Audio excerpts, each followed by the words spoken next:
अरुण साव का बयान। कांग्रेस क्या निगरानी करेगी जिन्होंने किसानों को धोखा दिया। कांग्रेस किसानों को वादा कर बोनस भी नहीं दिया। अरुण साव ने कहा, कांग्रेस ने किसानों को धान का पैसा 4 किस्तों में दिया है। कल से राज्य में शुरू हो चुकी है धान की खरीदी। बिहार में एनडीए की बंपर जीत पर बोले डिप्टी सीएम। बिहार में कांग्रेस नेताओं ने खूब प्रचार किया लेकिन हार हुई।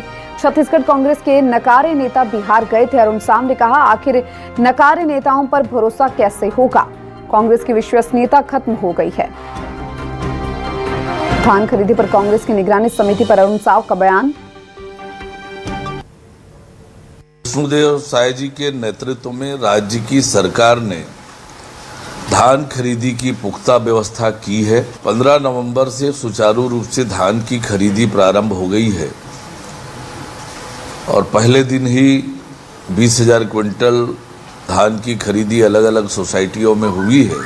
मुख्यमंत्री माननीय विष्णुदेव साय जी ने सभी अधिकारियों को निर्देशित किया है कि किसानों को किसी तरह की दिक्कत ना हो अपने धान को बेचने में। जिस कांग्रेस पार्टी की सरकार में किसानों को धोखा दिया गया हो, उनके साथ लूट की गई हो, वो क्या निगरानी करेंगे।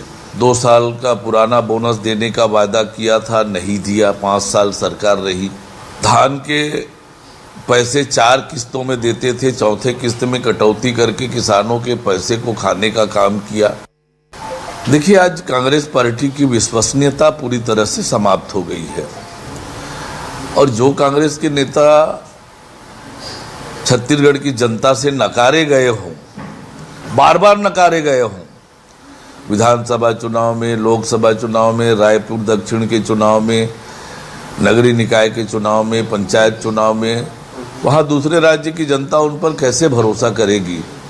जहाँ तक भारतीय जनता पार्टी के नेताओं का प्रश्न है, बिहार में जाकर वहाँ के संगठन के लोगों के साथ मिलकर उनको सहयोग किया और ऐतिहासिक परिणाम बिहार में आया।